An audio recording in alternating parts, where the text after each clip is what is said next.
नूतनीकरण हॉलाच्या ह्या इनॉग्रेशनच्या कार्यक्रमात व्यासपीठाचे आसात श्री शेषाद्री डांगे, त्याचबरोबर या संस्थेचे चेअरमॅन डॉक्टर राजेश भटकुरसे, व्यासपीठाचेर आशिल्ले बाकीचे सगळे मानेस्त, समोर आशिल्ले बाकीचे सगळे मानेस्त, या विद्यालयाचे ट्रस्टीज, म्हणजे विद्यार्थी मित्र मैत्रिणींनो आणि प्रेस मिडिया, सगळ्यात पयली गणेश विद्या मंदिर हांच्या मॅनेजमेंटाचे पुराय टिचरांचे हांव खूब खूब अभिनंदन करता दोन गोष्टी खातीर.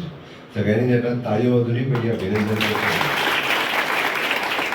एक जो हॉल तेंच्यांनी आज म्हाज्या हस्ते इनॉग्रेशन केलो तो खूब सुसज्ज बरो हॉल लोकांक भुरग्यां खातीर आसा.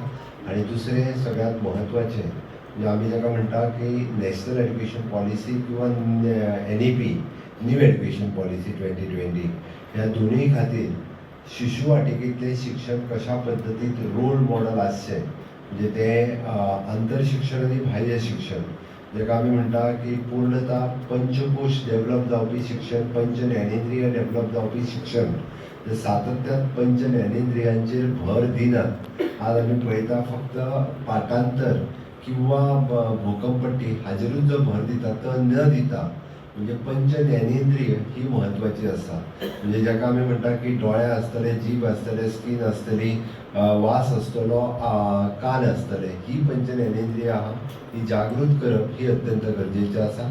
आनी तो रोल मॉडेल म्हाका दिसता गणेश विद्या मंदिरात घालून दवरला, त्या खातीर तेंचे परत एकदा खूब खूब अभिनंदन.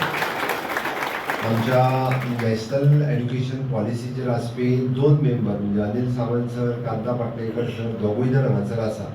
हांवें तांकां उलयता म्हटलें की आमच्या बऱ्याचशा जर तांकां ट्रेनींग दिवपाचें आसा किंवा मॅनेजमेंटांनी येवन जर पळोवपाचें आसा आमी शिशु वाटिका नॅशनल एड्युकेशन पॉलिसी प्रमाणे कश्यो करच्यो, जाल्यार तेंच्यांनी त्यो गणेश विद्या मंदिरान येवन पळोवच्यो आनी तो रोल मॉडेल जो आहा पळय तो सगळ्या जाग्यांनी इम्प्लिमेंट करचो. सरकारान तांकां हें करपा खातीर म्हणजे आत्ताच्या घडी एकूय पयसो दिवंक ना. बरेचशे फावटी थोड्या जाणांक दिसात मुख्यमंत्री येयला म्हणून सरकारान बी पयशे दिल्या म्हणून ना. डॉक्टर राजेश भटकुरसे आनी तेंच्या मॅनेजमेंटान कमीत कमी पयशे स्पेंड करून बऱ्यांतल्यो बऱ्यो फेसिलिटीज त्यो अवेलेबल केल्या, ह्यो म्हत्वाच्यो आसा. म्हणजे सरकारी जर टेंडर काडपाक गेल्लो जाल्यार ताचो खूब व्हडलो बजेट जातलो, हांव तेंय सांगता. आनी म्हाका सांगता आसतना वायट दिसता, म्हणजे तेंच्यांनी कमीत कमी खर्चान केला ते म्हाका दिसता आमच्या कडेन टेंडर काडून केल्यार आनी खूब व्हडले बेश्टे ताका खूब मोठे करुया म्हणटले. ते कमीत कमी खर्चान कशें करूं येता हें तेंच्यांनी दाखयलां, तें मुळात म्हत्वाचें आसा. संस्थेचे प्रमुख माननीय नगराध्यक्षा,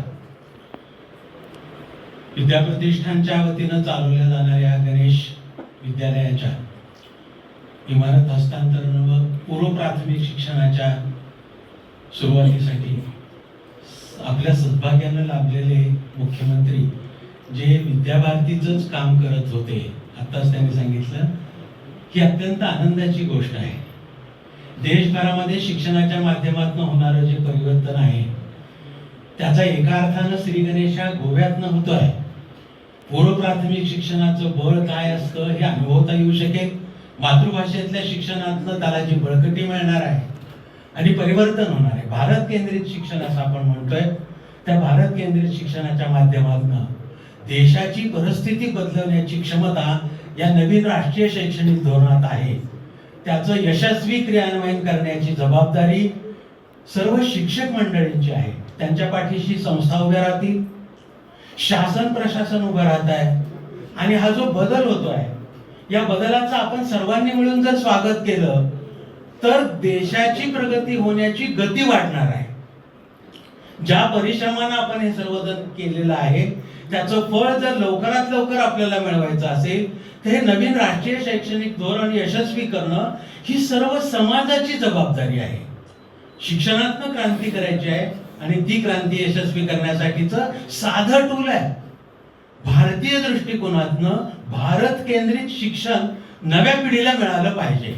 स्वतःची ओळख, स्वत्व जागरण आणि राष्ट्रीयत्वाची चौकट जर आमच्या शिक्षणाला आम्ही देऊ शकलो, कौशल्य विकासाची अत्याधुनिक साधन सुविधांची तर आम्ही जोड दिली तर निश्चितपणानं शिक्षणातनं क्रांती होऊ शकते. महासत्ता असलेल्या सर्व देशांना सुद्धा याच्याबद्दल खात्री आहे. ते सर्वजण असं म्हणतात की भारताने जर हे नवीन राष्ट्रीय शैक्षणिक धोरण राबवलं तर भारताला महासत्ता होण्यापासून कोणीही रोखू शकत नाही. हा विश्वास विदेशातल्या मंडळींना आहे आणि आम्ही भारतीय मात्र किरकोळ गोष्टीतल्या अडचणी पुढे करून याच्याकडे उदासीनतेनं पाहतो.